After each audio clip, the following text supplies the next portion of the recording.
Welcome everybody to the Banyen Books and Sound podcast, In Conversation. Today we are in conversation with Thomas Hübl. Now, before I formally introduce him, I'll just make a couple of announcements. Though we have people joining us from all over the world, the physical location of Banyen Books is on the unceded territory of the Coast Salish peoples. That includes the Musqueam, Squamish, and Tsleil-Waututh First Nations. So thanks to them and their ancestors for having us on this land. Now it's Banyen Books and Sound's 50th anniversary this year. So we're celebrating that. It's a wonderful thing that an independent bookstore has been able to not just survive, but thrive for this long. So I encourage everyone to purchase Thomas's new book, either going into the store physically in Kitsilano in Vancouver at 4th and Dunbar, or going online, Banyen, BANYEN.com. Okay, now this event today has had a different feeling for me. I always prepare really well and write down a lot of questions, but when I sat with it, there was a feeling about this event, and that Thomas talks a lot about this emergent future, and that this information coming from light comes through us in the present moment. And so I wanted to leave space for that as well. And so I had a different feeling. I'm excited for this interview to see where it takes us. Thomas Hübl is a modern mystic and internationally renowned spiritual teacher whose work integrates the core insights of the great wisdom traditions with the discoveries of contemporary science. Combining somatic awareness, meditation, and transformational practices, Hübl facilitates and leads workshops, retreats, and training programs in the US and internationally. He is co-founder of the Pocket Project, a nonprofit organization devoted to interdisciplinary trauma research and human outreach in conflict zones across the world. He has developed the collective trauma integration process, known as CTIP, which we can apply to healing intergenerational and collective trauma in our own lives and in groups. So just so you can see, here's Thomas's new book, Healing Collective Trauma, a Process for Integrating Our Intergenerational and Cultural Wounds. And we'll be discussing that today. So everyone, please join me in welcoming Thomas Hübl. Thomas, thank you so much for being here with us. Thank you, Ross, for the generous invitation, and the Banyen Bookstore, everybody who is part of it. Killian, thank you. Now, to give everybody a foundation of understanding before we go into the attunement, maybe you can just define for us what trauma is. Yes. Let's say when we go through very overwhelming situations, and very overwhelming is subjective, which means what might be overwhelming for you, I might judge as not overwhelming, and I might call it, why do you make a big deal out of this? So there is a subjective element of, for example, small kids are much faster overwhelmed than grown-ups. And sometimes grown-ups don't feel the overwhelm of their kids. That's why I'm saying at the beginning, overwhelm is always subjective. So when I go through a traumatizing event, an adverse event, or an adverse childhood event, or a shock trauma of an accident, or there are many, life developed over thousands and thousands of years an intelligent function that helps us actually to survive better. So we go into high levels of stress, and we have the power to create kind of a fragmentation inside of our nervous system.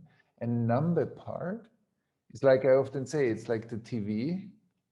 You see a crazy war scene, and then you take the remote control and you turn the sound off.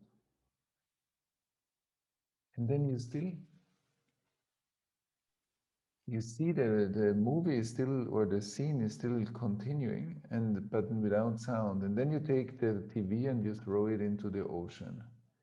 And then slowly it disappears in the dark, but still playing. And so when we imagine like events like a Holocaust, a Native American genocide, or a Native uh, genocide, um, any kinds of large scale woundings, there are millions of those TVs in our, even if the time has passed and it was generations ago, our collective unconscious stored the pain, and it doesn't just disappear.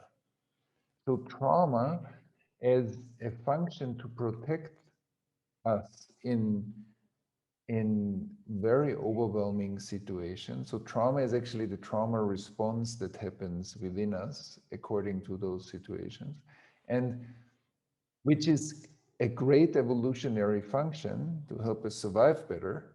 But if it's not being taken care, it can have a big toll on us. We might pay a huge price later on in our life. And so that's why individual traumatization is something I think that also science, neuroscience, psychotherapy, trauma science, social sciences, starting like that there is a deeper and deeper understanding how that affects us and how we walk around with a lot of stress that gets triggered when we say situations are difficult. I had a very challenging moment. So that stress gets triggered. Sometimes we overreact and we don't know why we are so charged, or we simply are numb and we can't feel, we are indifferent. We actually feel isolated, we feel alone. And at the foundation, trauma creates a sense of being separate. So we lose the feeling of being part of one web of life, an interconnected whole, an interdependent system. So that's why I believe, especially also when we practice a spiritual practice, which is a lot about inclusion and transcendence. So include and transcend and develop a transpersonal consciousness. I think trauma needs to be taken in account if we don't want our spiritual practice to be a bypass of this world, like that induces the feeling we can get away from here, that we actually can arrive more here and become more present in the world that we have been born into. So that's individual trauma, like as a definition. And maybe the last thing, that between the hyperactivation and the numbness, there's a fracture, there's a fragmentation. So it fragments our experience so that our minds, our emotions, and our bodies do not express anymore the same information. And so that inner fragmentation is what we suffer from. And it has an effect through our relational awareness. It hurts our capacity to relate, to feel ourselves, to feel others, to feel the communities, and so on. So there are many reverberations. So that's a short essence of trauma. Thank you. And we'll get more into that.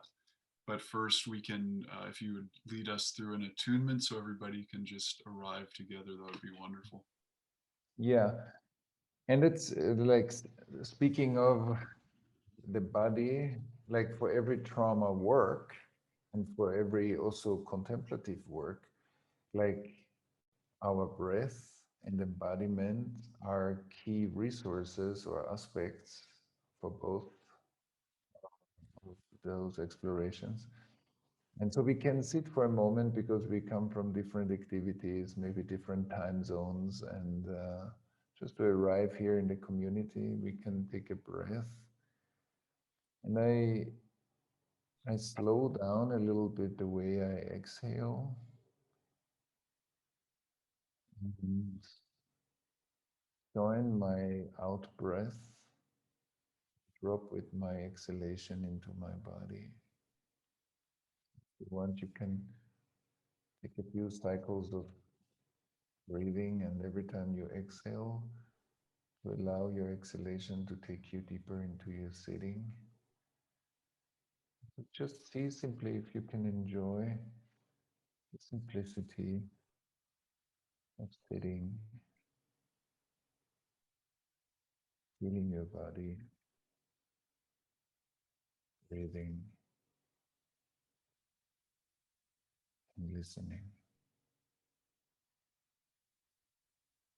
And another out breath, and the deeper sitting, listening.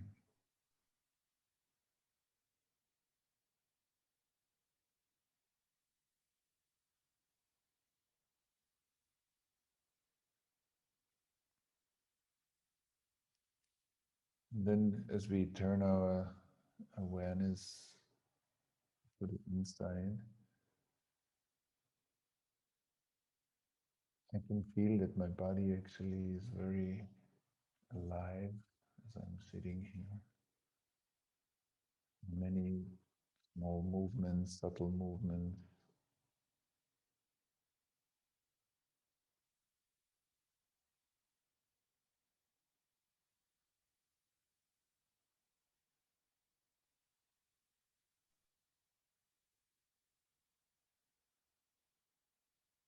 For a moment to just stay with the live parts, the streaming, tingling, flowing, vitalized parts of your body.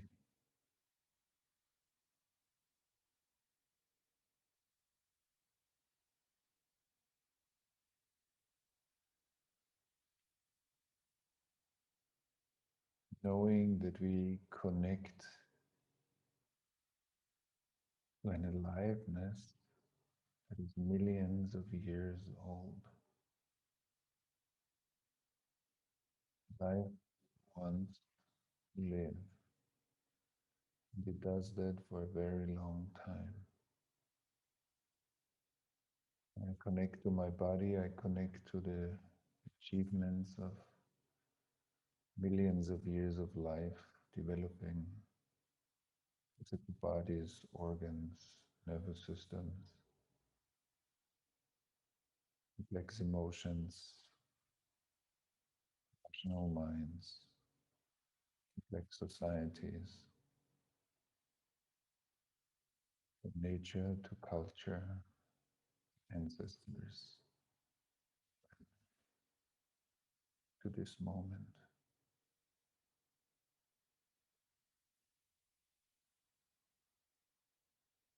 Aliveness in my body, aliveness,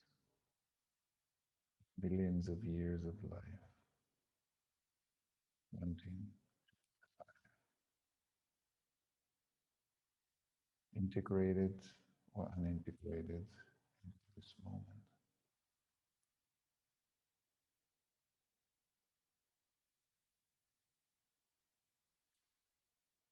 And then maybe one more step to look what is aware of you feeling your body and feeling yourself right now.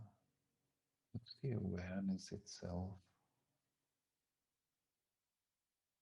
I'm aware that I'm in my body, in my emotions, my mind, this moment.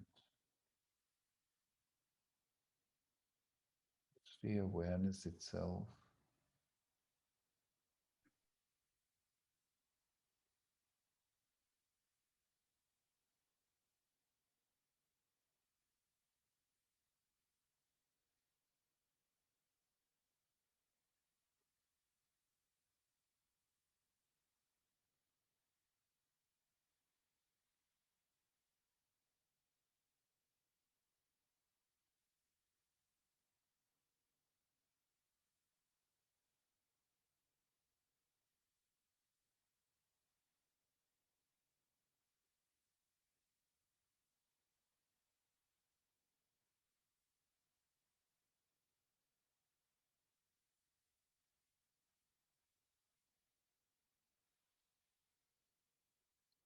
Right.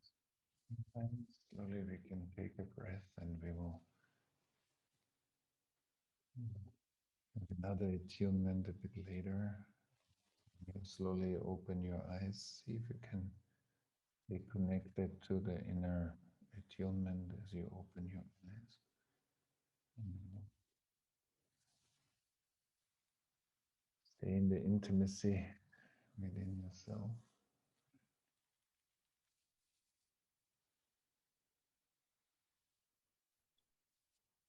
Thank you, Thomas.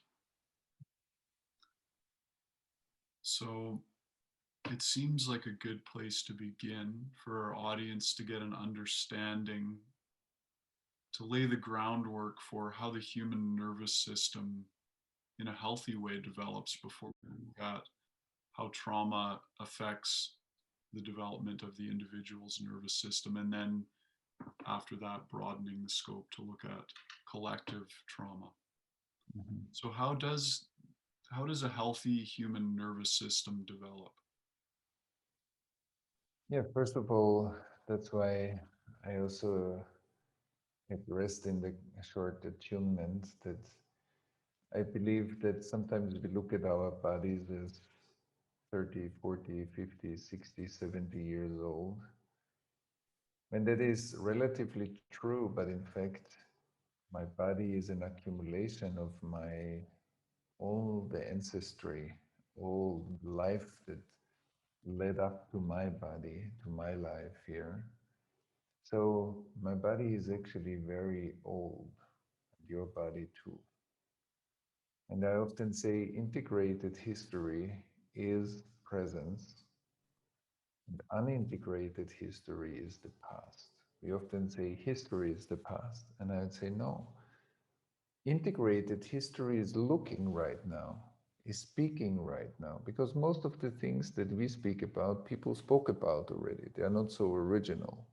There's something that we might add through our life, but that's only a tiny portion because there were genius minds here that thought about many philosophical, spiritual, and rational things before. So it's not that we invented all of this, and I didn't invent kidneys or a liver. So all of that was there before I came here, and we have the humble pleasure to bow down to the greatness of our bodies. And so to our nervous system, my nervous system is an effect of millions of years of life figuring out how to build a refined biocomputer that is an amazing internal communication system. And it has an amazing plasticity that can wire the world inside and can allow us to feel deeply connected to life. And I think that's like many of the great saints on this planet that walk this earth actually said the most enlightened state is actually the most natural state. And what they refer to is to transcend separation brings us back to a fundamental unification with life and consciousness. And so when we look at our nervous system, like we are going through every function, it's when you look at children, they always find like the most amazing, the coolest thing ever. And the one day it's crawling around in the living room is the coolest thing ever. It's much faster than laying in one place. It's so cool that I can crawl around and be part of life and find out more about life. And then through curiosity, I go out and then I get scared and then I want to very quickly come back to my parents. But there's curiosity and then there's fear. Many people kind of hold fear as an emotion of separation when in our early years, fear is an emotion that brings us back into a safe zone, into the safe sphere of influence of our parents. And when parents are awake enough and connected enough, their umbrella of influence feels the child and the child feels the parents. I feel you and I feel you feeling me is the basic building block of relating. And that's the basic building block of attachment. And attachment is the basic function that teaches us about relation. And if I can come back to my parents and sit on their lap and be safe, and my nervous system plugs into my mother's nervous system, oh, so I get stressed because I get scared. I have stress and fear, and then I have relaxation and switching back into curiosity. And then my mother is pretty boring because I want the world is so exciting. So I want to go back and explore the world again. So when this movement works well, curiosity and fear turns into courage and safety. And then a child creates autonomy. So we create from a 2D. So when I see the child crawls around and then looks at the parent, and then we see children, they are hypnotized when they see a new coolest thing ever, which is walking. Walking suddenly seems so much more interesting than just a day ago. Why? Because my nervous system is ready and my body is trained enough to start to try walking. And then I try to pull myself onto my feet. But in the moment I learn walking, I'm not walking in the park and talking to a client on the phone as a 1-year-old child, or whenever I learn walking. But it takes my whole computing power. So it's the subject of my consciousness, is me walking. After some time, I can walk and be interested in other things. I can walk and do things. As a grown-up, I can walk, I can run, I can maybe run a marathon, or I can have phone calls while I walk in the park. And which means every new level of development goes from 2D, an idea, it's two-dimensional, to 3D embodiment, it becomes an ability, into 4D, it creates witnessing awareness, and it transcends that function into the whole of myself. So 2D, 3D, 4D. 4D is that I can witness that function, and it's a conscious process within my experience. And so every function, I often say, sends a musician to the symphony orchestra. So crawling, walking, talking, all the delegates like sitting in the orchestra and playing their instrument. And if they're playing it well, then I call it grown-up perspective. In a regressive moment, one of them starts playing whatever he or she wants, and the rest hopefully will not get too disturbed so that I can still be a grown-up and be triggered. But if not, then the grown-up perspective collapses and I will answer to you like a 3-year-old person. In many intimate relationship fights, you hear like a 5-year-old and a 3-year-old trying to solve a relationship problem. If these two people are parents, so their children don't have a parent in this moment. They are kind of maybe even older than the parents. And so what I'm saying is that when our growth works well, every new function adds complexity and builds this amazing capacity to mirror the world, to wire the world inside and create an interdependent system between inside, individual, and the collective. It's an interdependent whole. That's when it works well. So when it doesn't go so well, then let's say a child at age 2 gets traumatized. There's an overwhelming experience. There's a fragmentation in the nervous system. One part shuts down. And I'm saying this, maybe some heard me say this before, but there's such a great, once I flew to Kathmandu to take a group into the Himalayan mountains, and I sat on the plane and I looked at the city and I thought, wow. I saw the city at night and there are all this whole webs of light. And then one part was dark, and in Kathmandu, they shut down the electricity because there's not enough money for the electricity. It's a very poor country. And, and then I thought, wow, that's a genius explanation for the human unconscious, because I, from the plane perspective, still I'm the subject, I'm the self. If there is a part in my body that is shut down, where the electricity, like the power is shut down, it's a disembodied part in my body.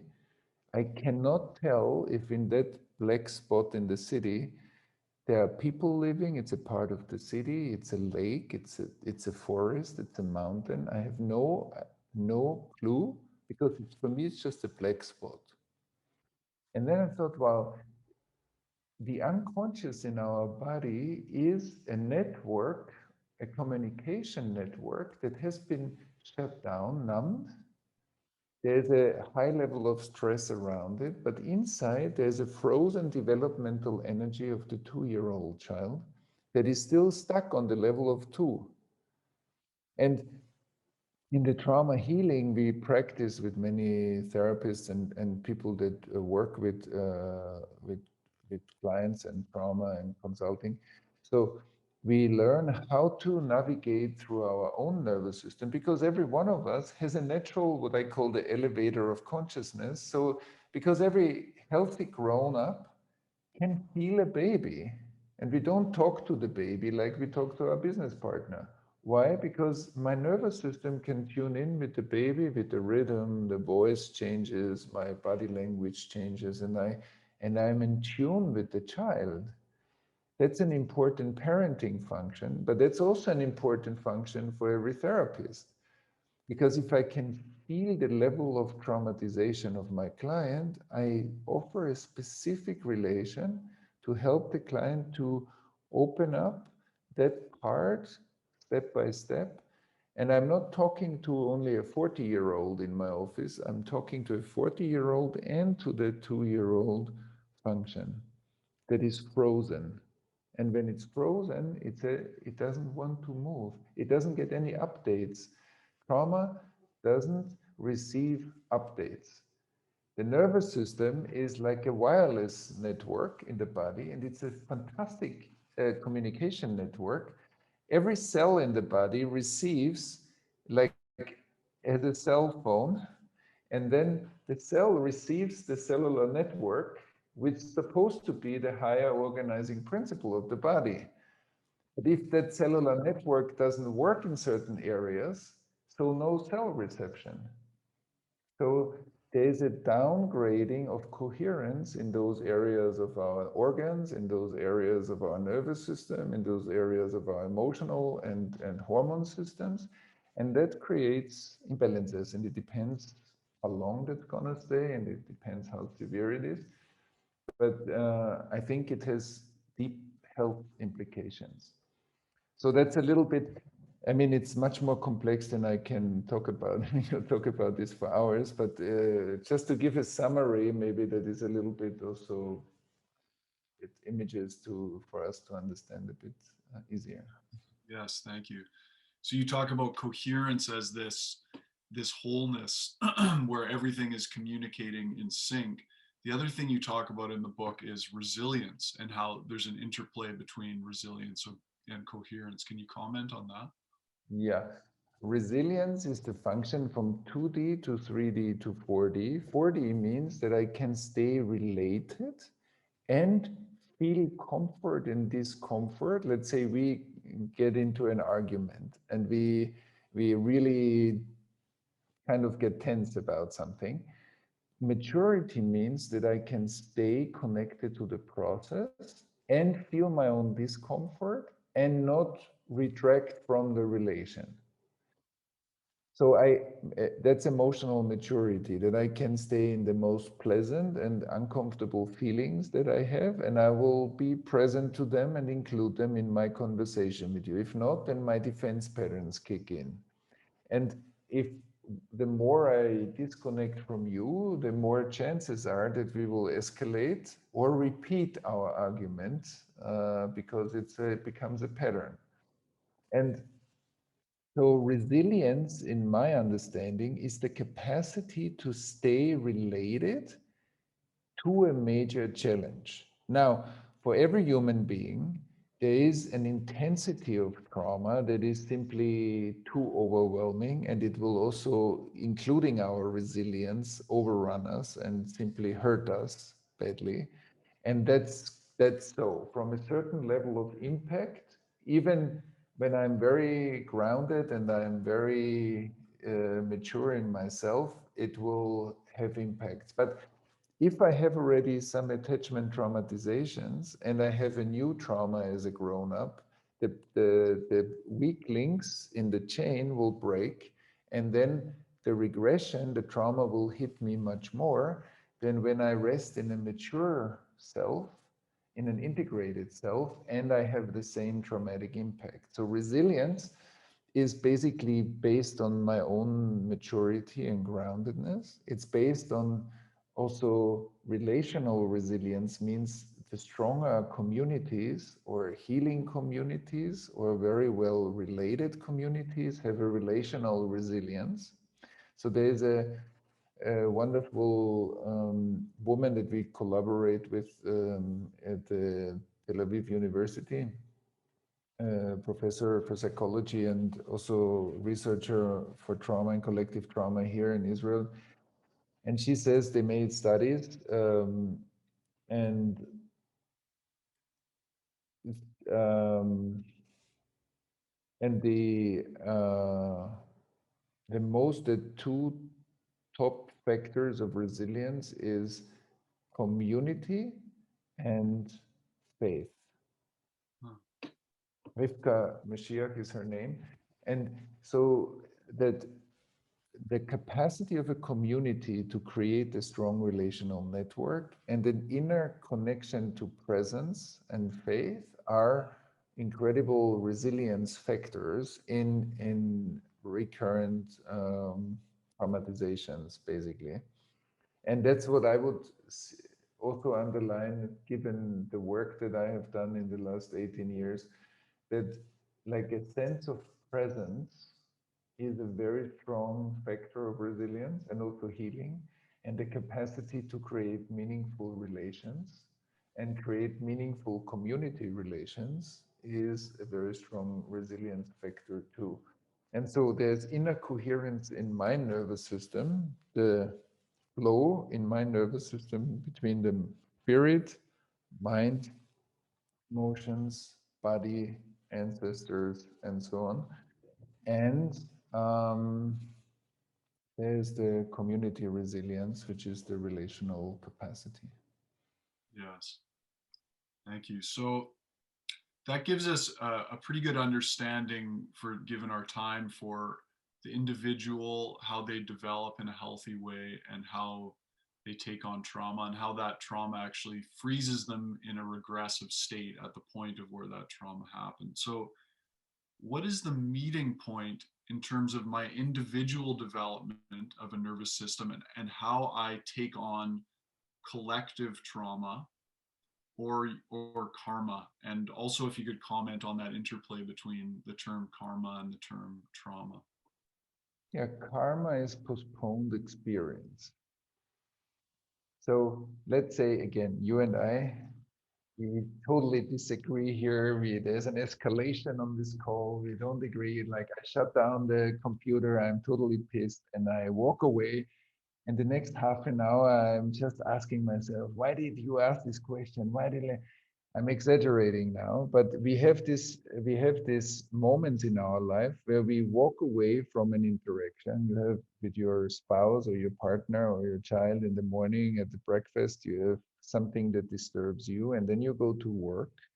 But you're sitting at work and you're still dealing with thoughts and feelings and body sensations of that former experience. So that's a small karma because we postponed the experience that we couldn't process when it happened. We postponed it, but then we need to process it. But when I sit at work in my morning meeting in my company, I'm still thinking about the interaction I had with my wife. So I'm not fully present to the meeting because part of me is processing the past. I took a carry-on luggage to my team meeting.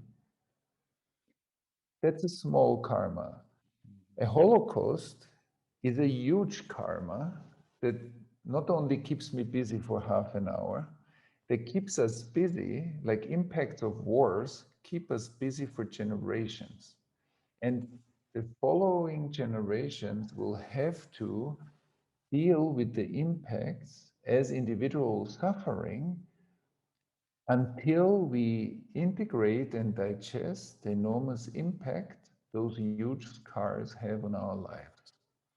And so the notion of trauma, in a way, speaks a lot to the principle of karma, to the karma that is a past that needs kind of a future to integrate itself into presence. Because the past is split off history, they couldn't be integrated. Millions of people in concentration camps couldn't possibly experience what they experienced, the horrors of those experiences. And a lot of information needed to be split off in order just to simply survive the day. That experience is stored somewhere, it didn't disappear. And so when we talk about collective trauma, we talk about that we are not the first ones that either experience trauma. We have been born into a world that has been traumatized already, like over thousands of years trauma happened, and we came into this world. So let's say somebody comes to you and says, listen, Ross, like life-threatening inflammations. And you look at the person and you see the person is completely wounded. You would say, listen, yeah, I know, I understand that you have these inflammations, but you're totally injured. You need to go to a hospital.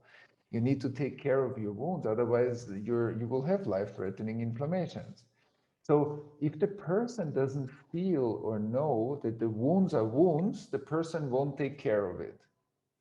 And then when I saw the collective trauma processes happen again and again in the groups, so wow, we are living in an invisible field of traumatization that our consciousness, our waking consciousness, has a very hard time to grasp.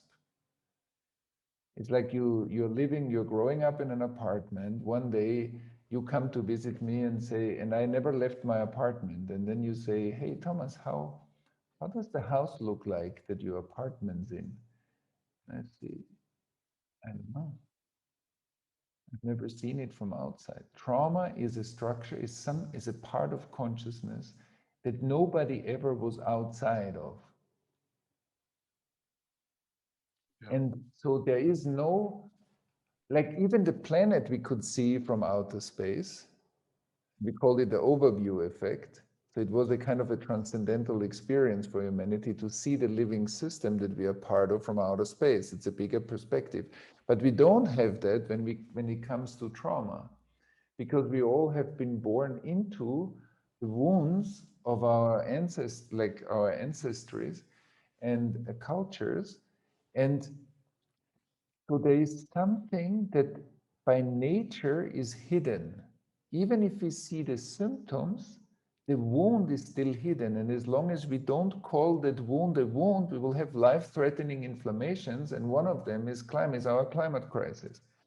So what I'm saying is, together, I think we need to create an awareness. There is an invisible force that cannot be dealt with through activism, because activism is trying to push like new developments into the world, which is great for us to change habits, but it's not great for trauma healing, because trauma will create a backlash, a resistance, because trauma is frozen.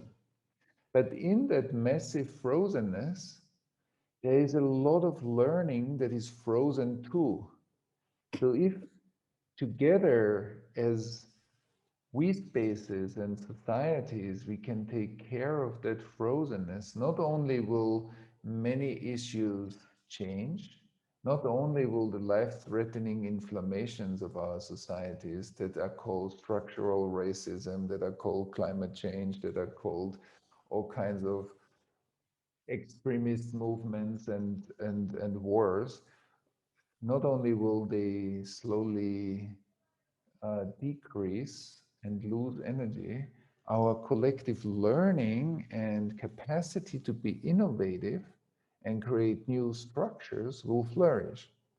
That's why I became so passionate to speak about and deal with collective trauma, because I really feel that there is something that even in meditation, the split off part might still be split off. Even if I can reach very deep meditation states, I might not have access to the trauma, and I will still be split even if I rest in deep stillness. And so I think that there is something very powerful in that revelation. Absolutely. So that makes me think about spiritual bypassing and our need to avoid that in our practice. I think probably a lot of our audience is interested in some sort of a contemplative practice. And so how do we look out for the signs that we might be spiritual bypassing, whether it's as an individual or within the context of a spiritual community or institution? Right. The the biggest sign is if there is any attempt to get away from this world, to get away from the cruelty of this world, to get away from the reality of this world, to get away from the beauty of this world, the nature of trying to be somewhere else is bypassing. Because we are simply here, and I believe our contract with the divine, our contract with consciousness and with life is to be here. That's why we all have been born. And and to live our purpose as wholeheartedly and as authentically as we can is our purpose. That's what life gave us. I often say all the millions of years of life accumulated into this moment,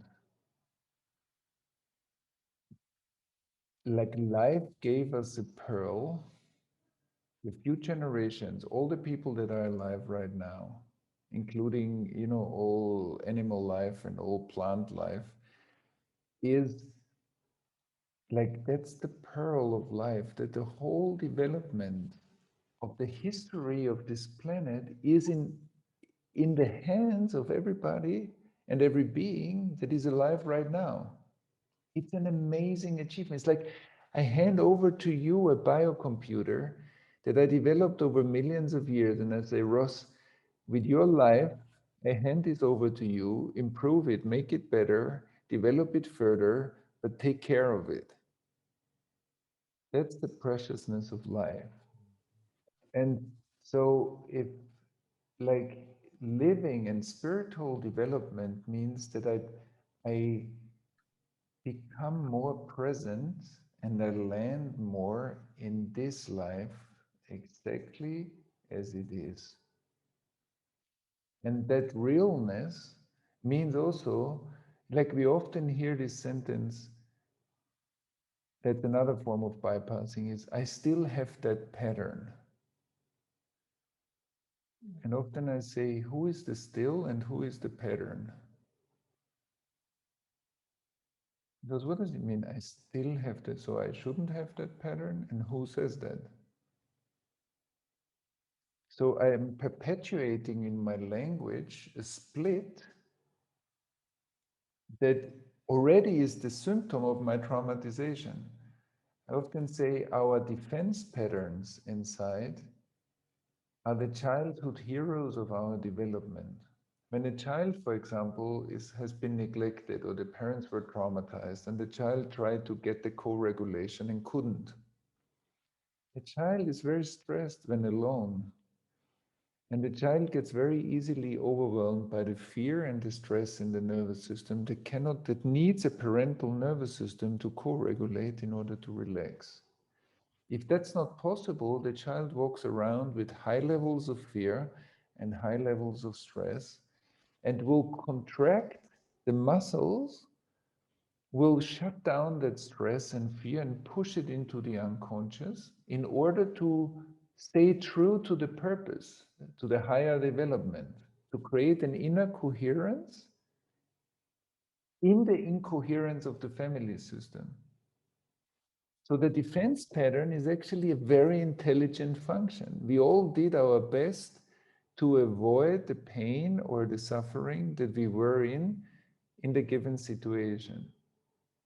Today, we judge that defense mechanism as something we want to get rid of, as a weakness, as something that we don't want to have, because we're aspiring to be that kind of spiritual superhero that has no kind of bad feelings at all and is just light. But for many people, that split is like something that the Tao Te Ching makes very clear. The journey of 1,000 miles starts from beneath our feet.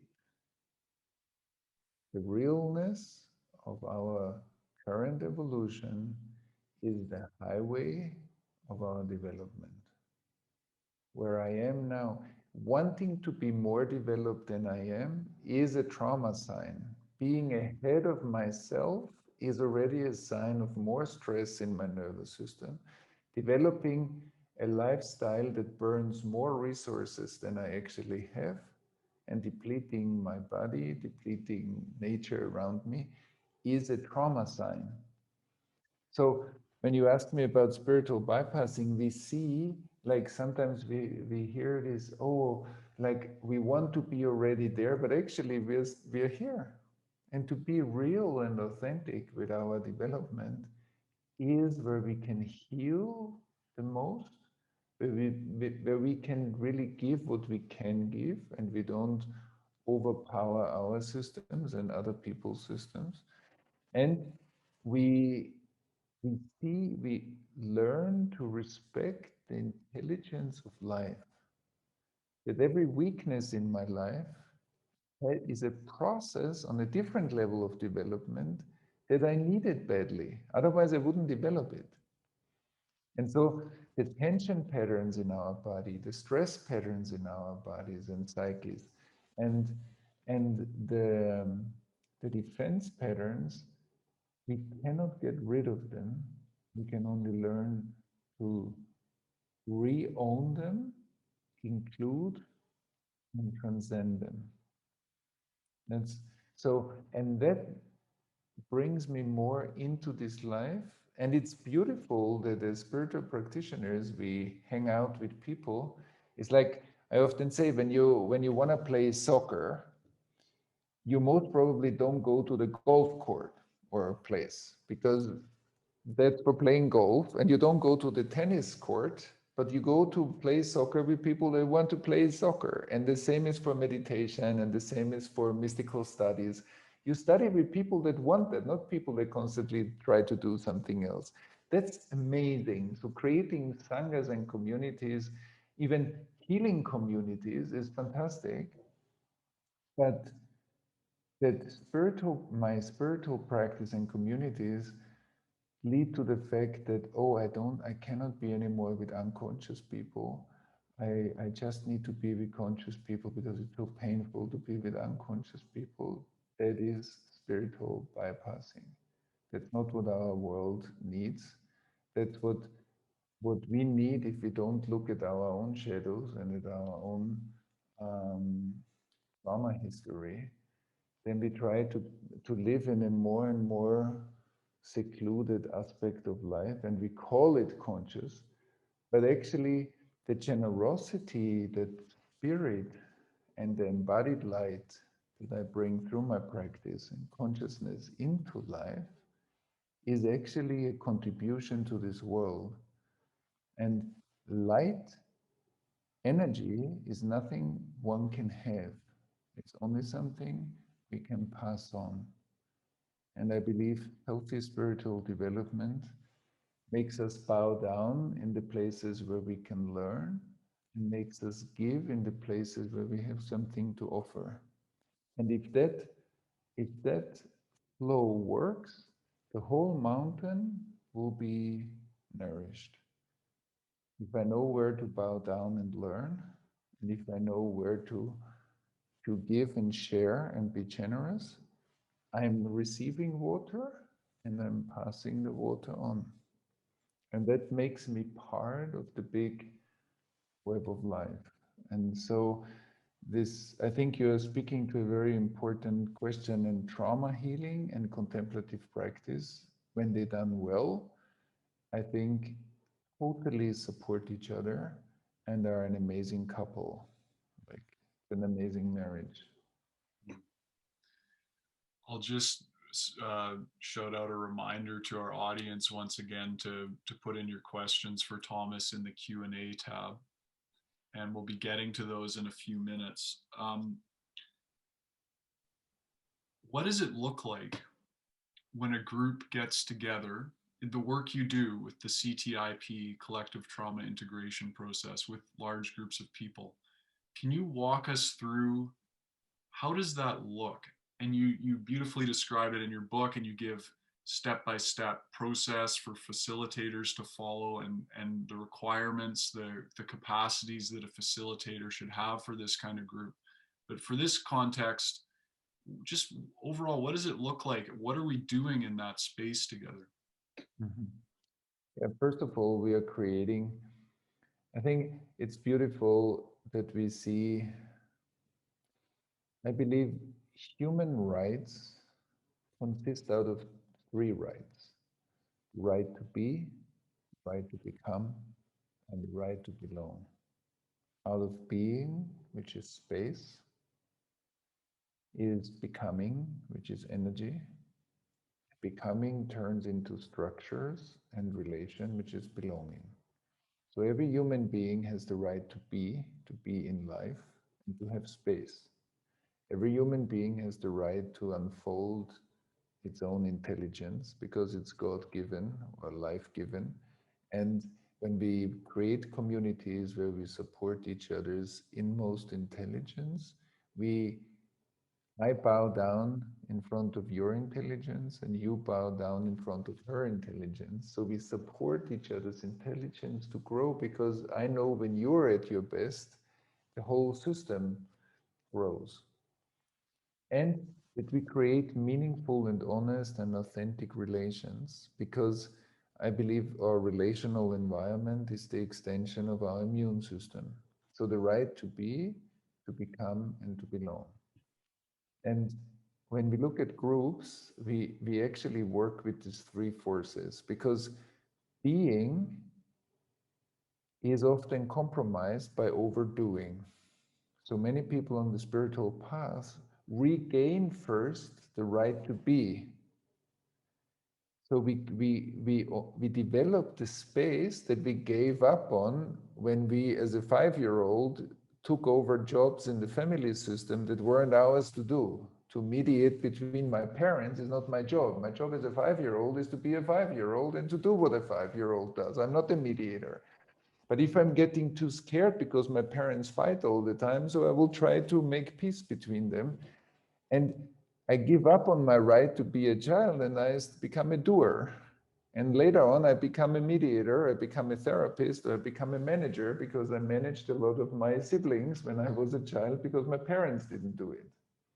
And so in a group, when there's trauma, is postponed, frozen experience. And when we create space, safety, and relational coherence. So in all our groups, we start with this. We create space, we slow down, we create relational coherence through attunement exercises and various exercises, and we create safety. And it's like magic. When there is the right amount of those components, our nervous systems want to let go of the content. It was stored and frozen. So then there's a next phase where we hit the collective denial.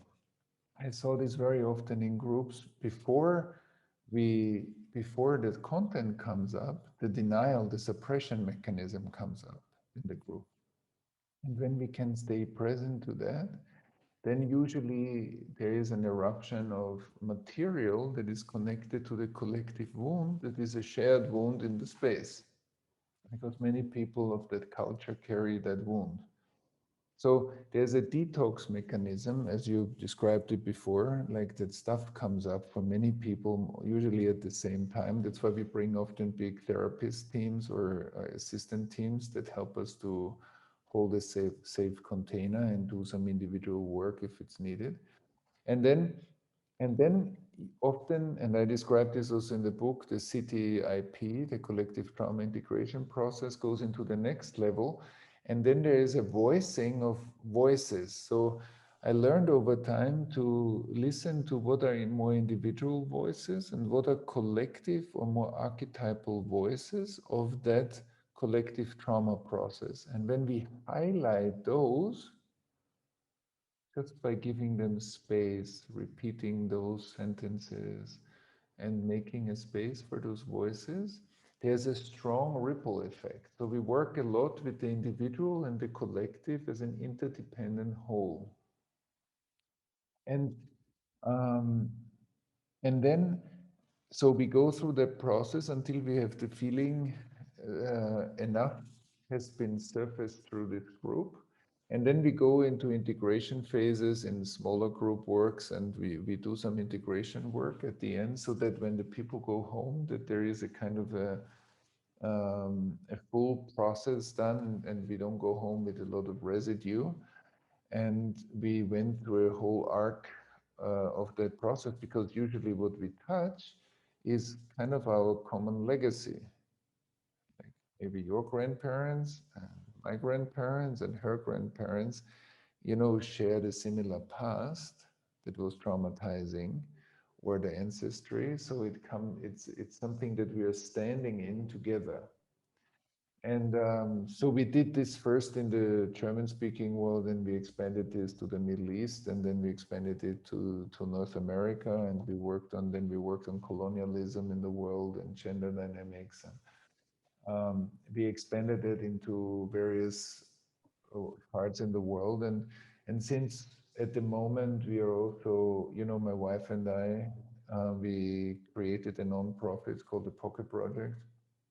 And we at the moment run 23 labs with almost 700 people in the labs that are exploring around the world, from Africa till North America, Latin America, Europe, the Middle East, Asia.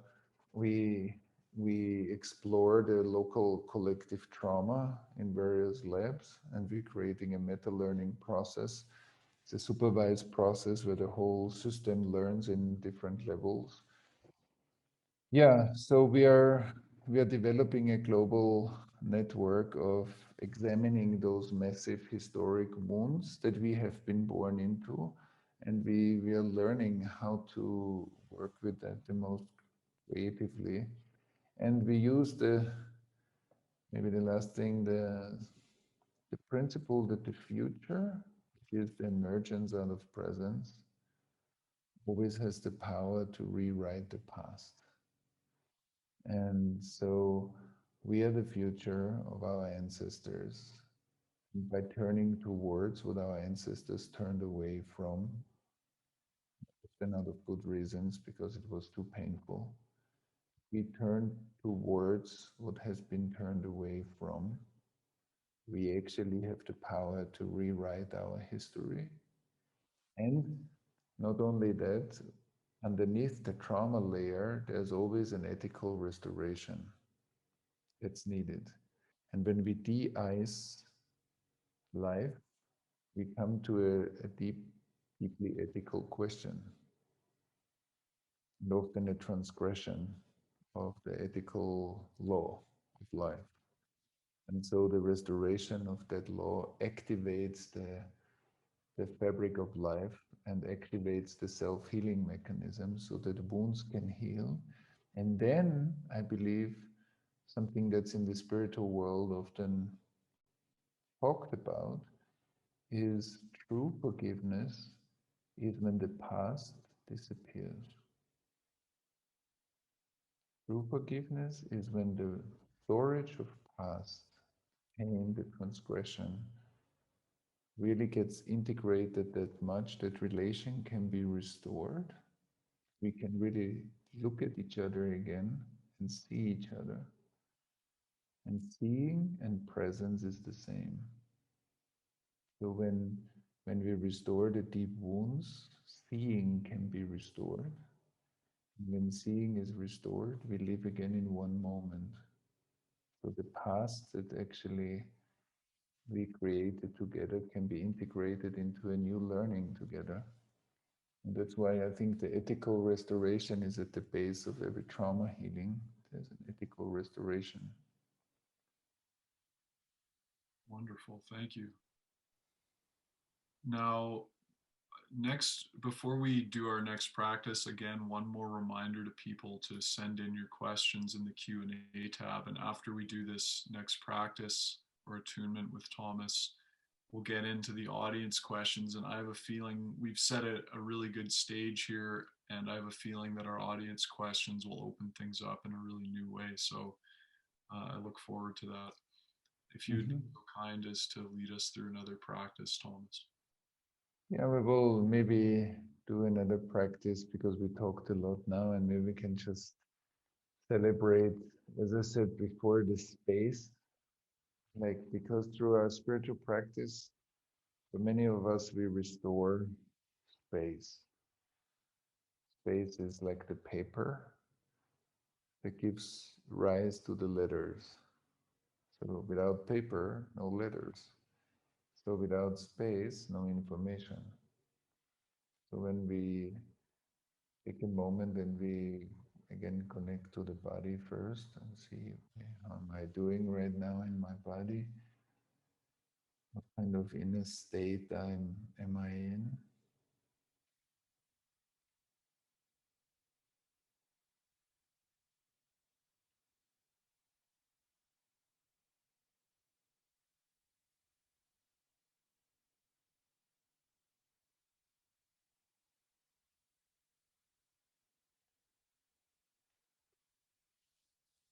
Then see how many of the things that we mentioned or talked about, addressed, might relate to your own life. Of course, there are many, many flavors and many, many routes and ways.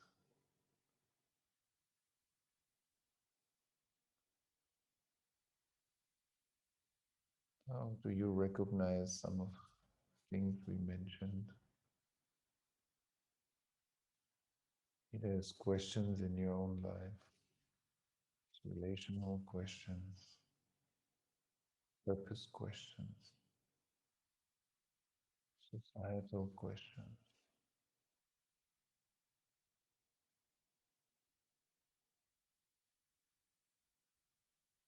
or spiritual questions.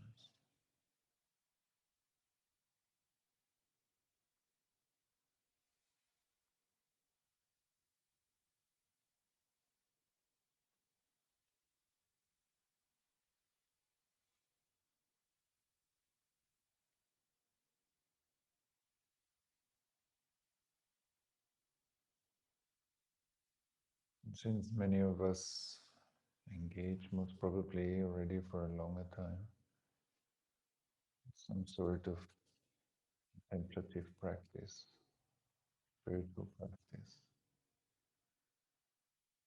awareness practice, mindfulness practice.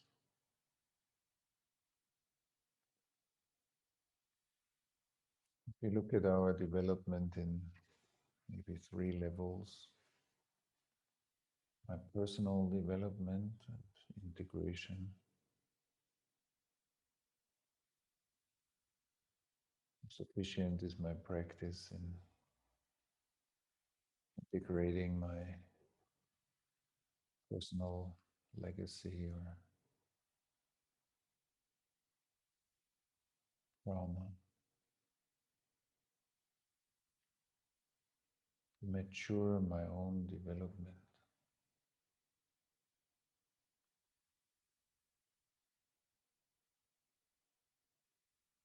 Because that simply makes my life richer and relational, embedded.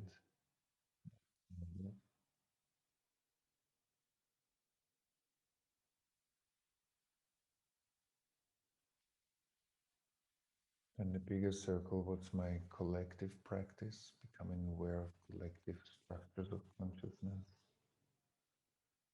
collective trauma that I have been born into and conditioned by,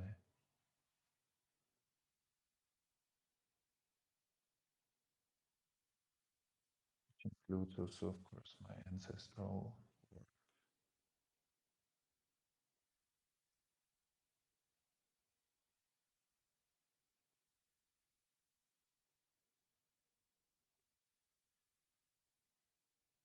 So I feel that my practice is sufficient practices to do that kind of work, especially when we grow into a global village.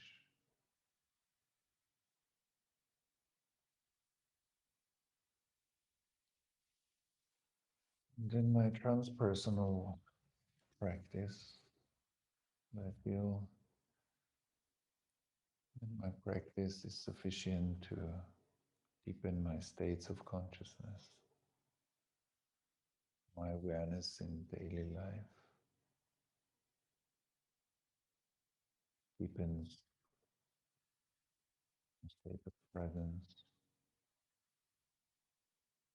the birthplace, the future that we is our mutual becoming.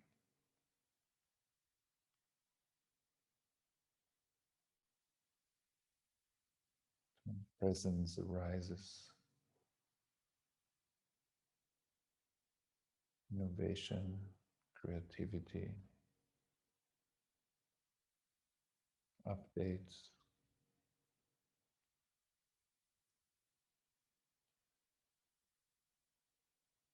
does the potential world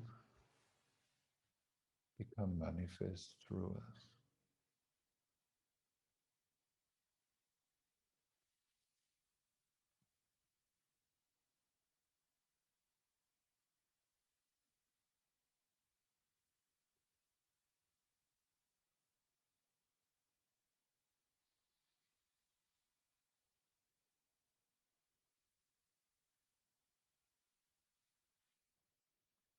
And then let's take again a deeper, 2, 3 deeper breaths. Gently come back so that we have still a little space for questions.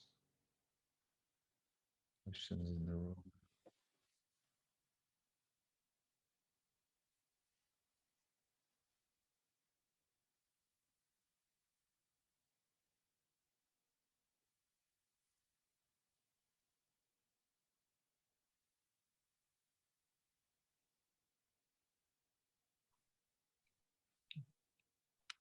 Thank you, Thomas. Now we'll take a look at the audience questions here, and people can feel free to keep sending them in.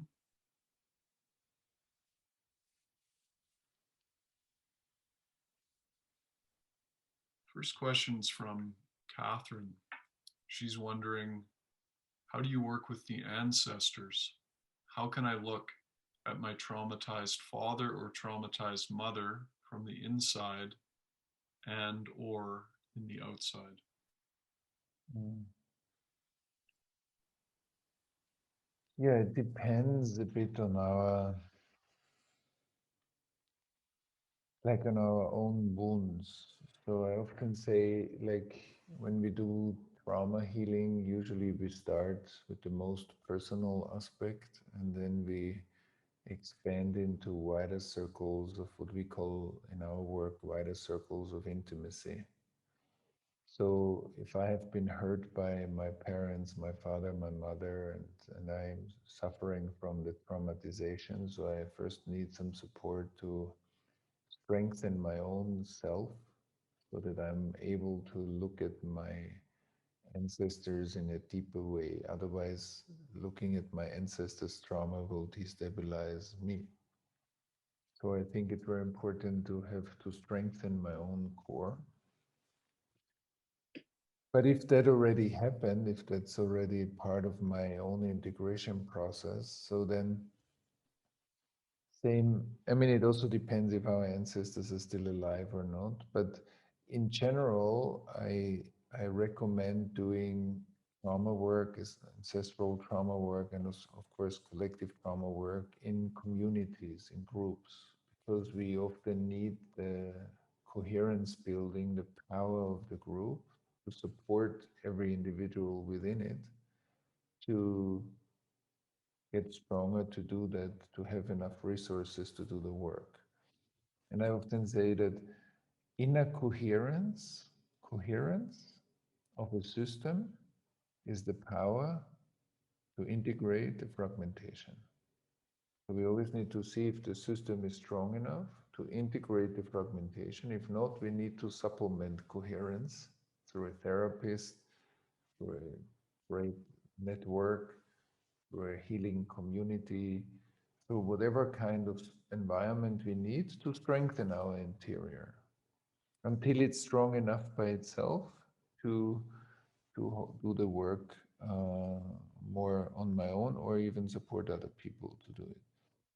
And um, and so what I said before, when we tune in, like when there's a trauma that happened at age 2, I can learn to travel in my nervous system and tune it to H2 and do the work, often with the support from the outside. And then we bring the traumatized part into a relational coherence with often a skilled therapist, for example, so that it can melt and and digest, that we can digest certain parts of it. The same attunement capacity I have inside because my ancestors are also part of my nervous system. We often see, I think we often see, especially in the hyper individualized hypnosis, as I call it sometimes, that we are hypnotized by us as individuals and as me, separate me's. Me is the main actor in the movie. So then we see our nervous systems as very personal. But I believe my nervous system has a personal library. So that's the personal, like, set of books and library that I accumulated through my personal interests. You know, every one of us goes to Banyen and buys the books that we are interested in. But we we develop a personal library within the library of humanity. And so my ancestors are also part of a much larger library that is not so personal. So I can travel in my nervous system and access the information that the trauma of my mother, the trauma of my grandparents, when my grandparents went through the Second World War. So there are ways how I can learn to attune my nervous system to meet the trauma of my ancestors. But there we need some guidance because there's also a lot of imagination happening and there is real attunement happening. And I think it's something that we can learn, and the more we practice that and the more we integrate ourselves, that muscle gets strengthened. And of course, for everybody who is a therapist or facilitator, that when we practice those competencies, they become very powerful support systems for other people to train that and to go through the healing processes. Because sometimes we need to open, like, heal the ancestral wounding in order to complete, in a way, our own trauma integration, so they are entangled. And I have seen also sometimes that's also one way how I learned more about collective trauma, when I saw, oh, the trauma of my client is actually She was traumatized in a city that was bombed when many other people got traumatized at the same time. So there's an entanglement of the collective and the individual trauma. So it needs actually an awareness of both to heal. So there are many layers of the same thing, but in a way we learn to use the capacity of our nervous system to be a partner for each other's healing processes. Wonderful. Thank you. It looks like we're getting a lot of questions to do with family trauma, unresolved family issues. So I'm just going to pick one of them that might open up a doorway, which is from April. And April asks, how would you address secrets, shame, and unresolved trauma within the family and the collective consciousness? Mm.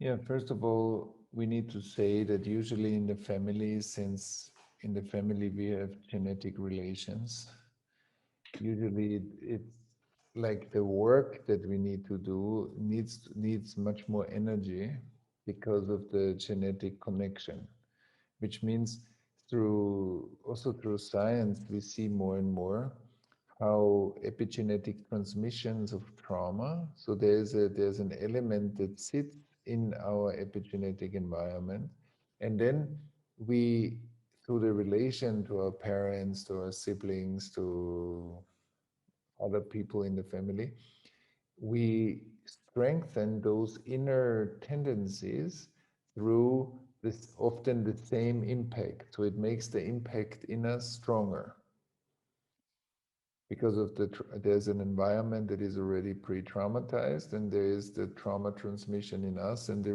amplify each other. In the good sense, they don't amplify each other, but they rewrite each other. So healthy relation can rewrite a tendency. That's fantastic.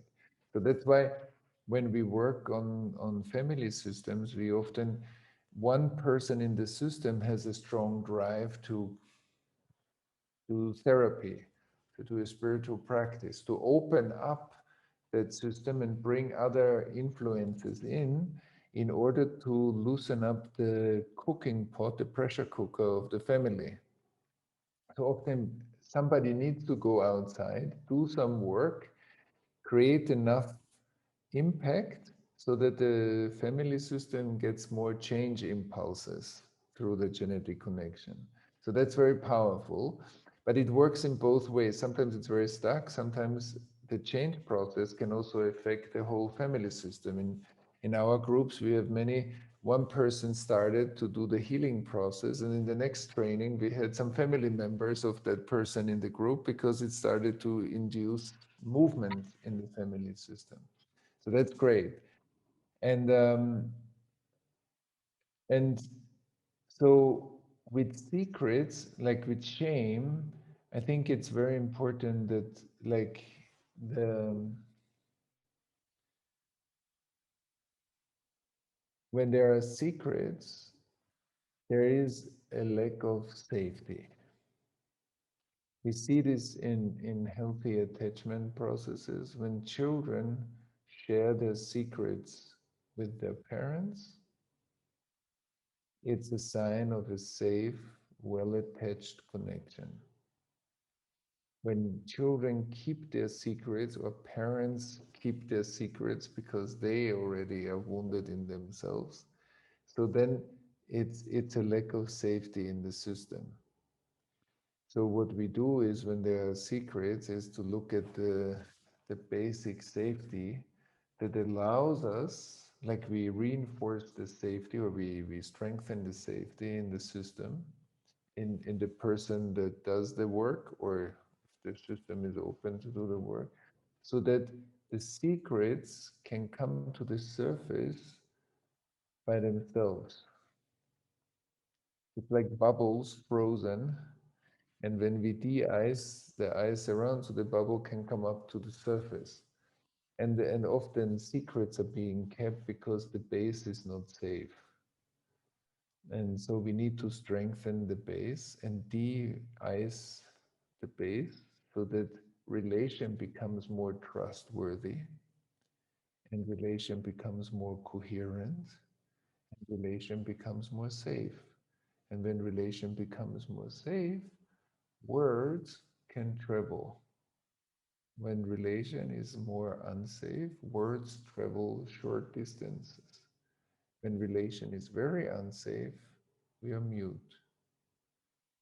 And so, since in the Bible we can see that the word is creation.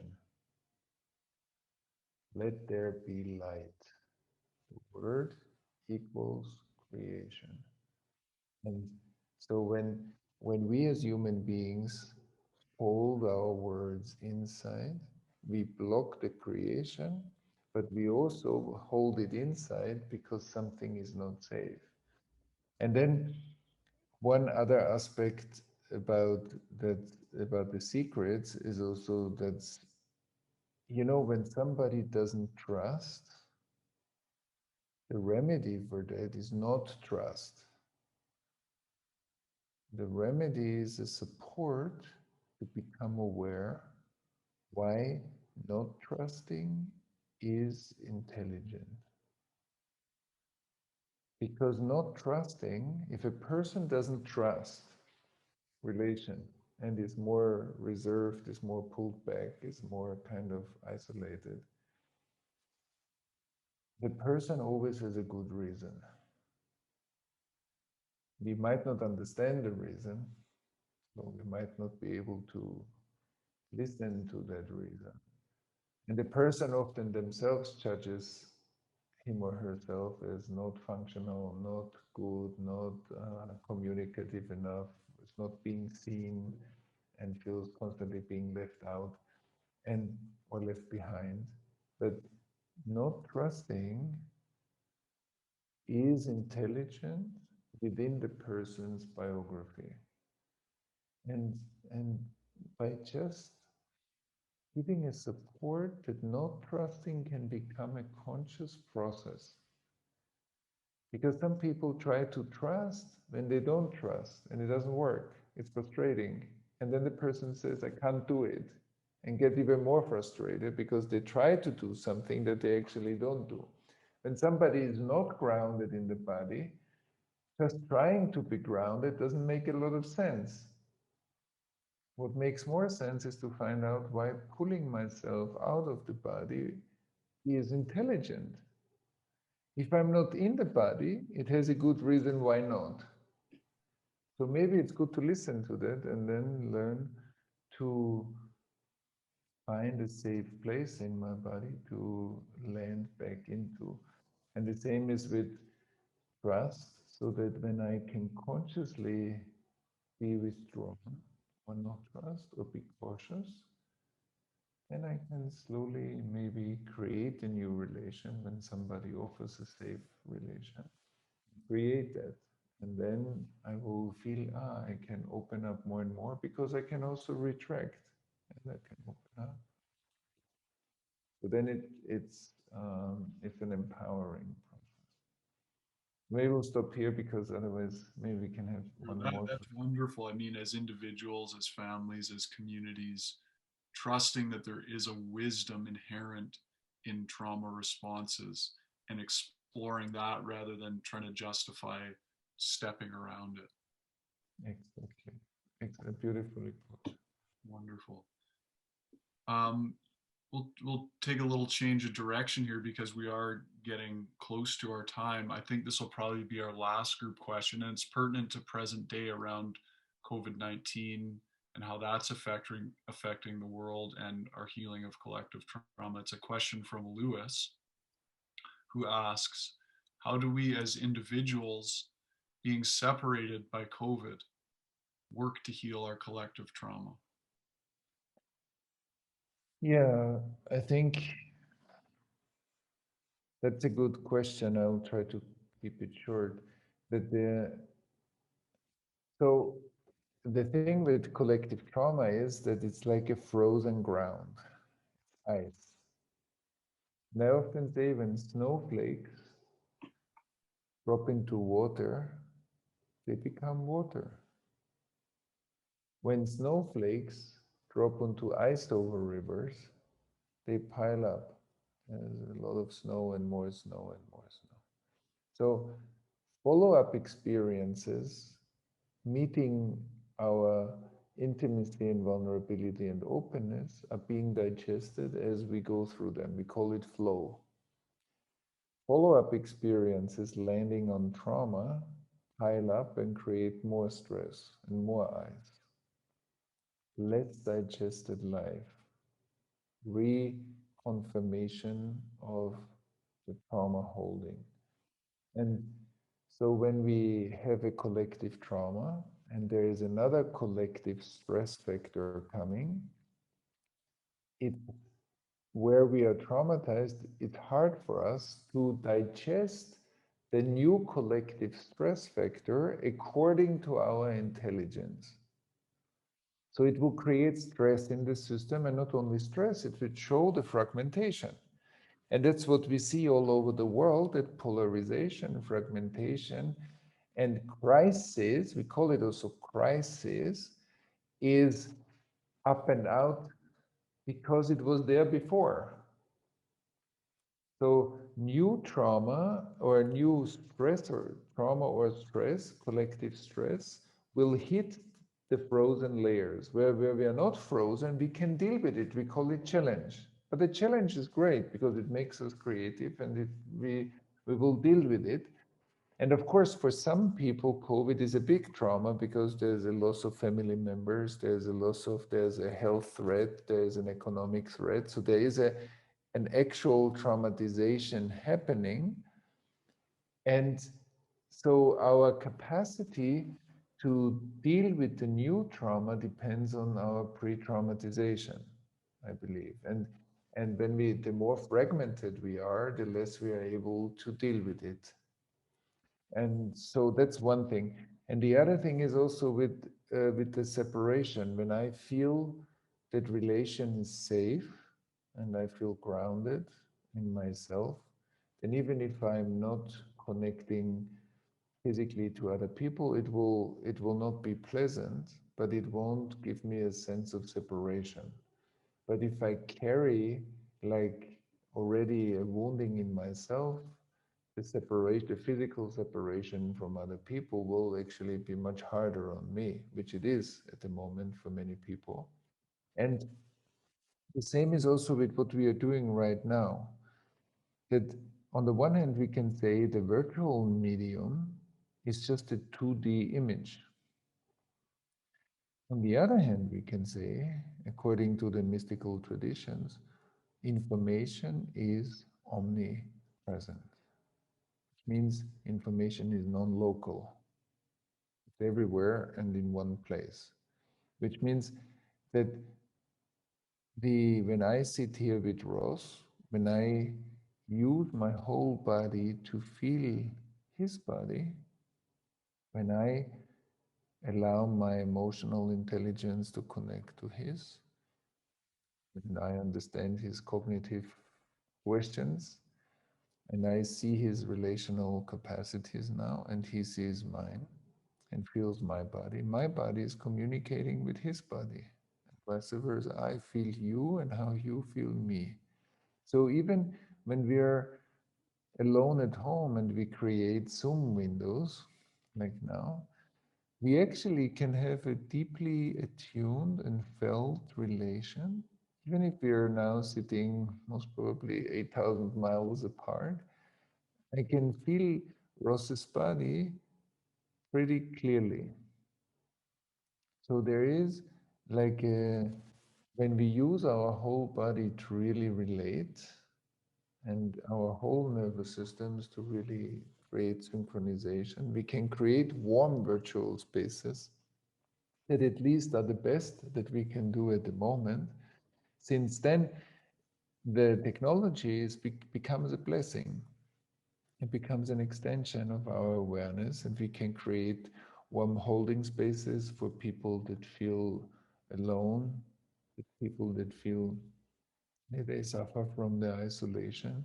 And we can actually offer this kind of spaces, attuned spaces, because in the moment I feel Ross in his space, his nervous system feels my attunement as safety. So I feel you and how you feel me.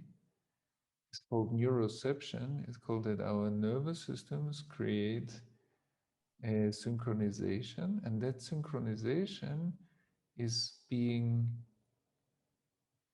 registered by the nervous system as an offer of safety. So whenever somebody is stressed in our family, at work, we just pay 1 or 2 minutes attention to how we feel the person as the person speaks. Something relaxes. If our children come and say, Daddy or Mommy, I'm scared. And and we say there are two different kinds of intervention. One is, oh, it's okay, don't be scared. It's not so, there's no danger here. The other intervention is, oh, I feel that you're scared. Come to me and we will have a look together. The first intervention creates distance and rationalization. The second intervention creates emotional resonance and leadership. And and that's what we can do also here when our relatives, our family members, or when we work remotely from home, our colleagues, that we can offer that function through the ethers. And it's like a magic function where we can co-regulate each other and create safe and warm spaces, as long as we are forced to keep that social distancing. So we can bridge the social distancing by through conscious relation. We create warm spaces even though we wear masks and need to stay at home at times, locked down. Yeah. Beautiful. Very beautiful. If you would maybe leave us with some parting words on our emergent future, as you call it. You say off a few times in your book, which I'll show to everybody one more time, healing collective trauma, a process for integrating our intergenerational and cultural wounds. It's just recently out, available for purchase at banyen.com, BANYEN.com. And it's a fantastic book. I get these books sent to me by Banyen Books, and I often, after I read it, I send it back. This one I'll be keeping for reference. Now, you say a few times in the book that unintegrated past is destiny. And can you just send us with some parting words around that? How, when we don't integrate traumas from the past individually or collectively, we're just recreating that, and tell us what an authentic or emergent future looks like. Yeah, beautiful, beautiful. First of all, I love how deeply you read the book, and and yeah, in my understanding, what I have seen in the last 18 years with so many people and so many groups is that, and that unintegrated history is not only the past, but it becomes our destiny. It means that we take the highway from behind us, we put it in front of us, and we drive it again, and we call it future. Then we take it from behind us, put it in front of us, and we drive it again. We call it again future. So it looks like we keep on driving into the future, but actually we are recreating similar patterns, similar conversations, similar intimate relationship arguments, similar collective arguments and political dynamics. So we are on many levels, our unintegrated past, given it's unconscious, becomes our destiny because it runs us. The decision has been made in the past and it hasn't been integrated yet. But awareness processes have the power to make those invisible forces visible, integrate them, like lend our life energy to the integration process. Like we are cleaning up the living room of humanity together. And by integrating the past, we regain a choice so that we are empowered to have a choice in a situation. We can say yes or no. And that's very powerful. And so whenever we integrate the past, we become more present. We become more present where we are. And presence is actually the birthplace of the real future. The real future never arises tomorrow. It always arises now in a moment of insight, in an innovative moment, in a creative moment. That's where the future arises.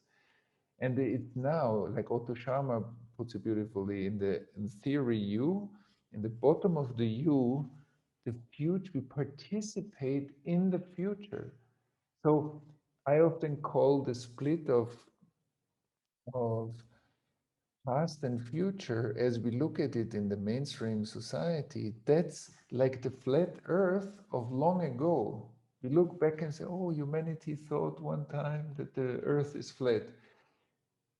And now we are believing in a concept of time that is actually, I believe, not true. The future is not tomorrow. The future is in the present moment an emergence. And in the mystical traditions, we call it that's the potential light becoming manifest through us. So the sixth day of creation, when God created a human being, it's not that that happened. It is happening through us. We participate in that process, and that's the creativity that has been given to us to add something meaningful to the life that we're living. And that's the beauty of being like a human being and to be part of this kind of emergent and expanding world. I think every time we participate in emergence, we feel how uplifting that is. Every time we have inspiring conversations, we walk away and the neurons are gleaming and we feel inspired and we feel happy and we have great ideas. That's participating in the sixth day of creation. That's when we feel like a fragrance of the power that creates us. And so that's why I believe integrating trauma is actually opening up the future, not only for ourselves, but the future generations to come. Thomas Hübl, thank you so much for being here with us today and for all the wonderful work that you're doing around the world. It's really amazing to see. Thank you very much. Thank you, Ross. It's beautiful. And how you conducted this conversation is very beautiful. And how you immersed yourself in the book and in the work is really beautiful. So thank you very much. And also, Banyen, for the generous invitation.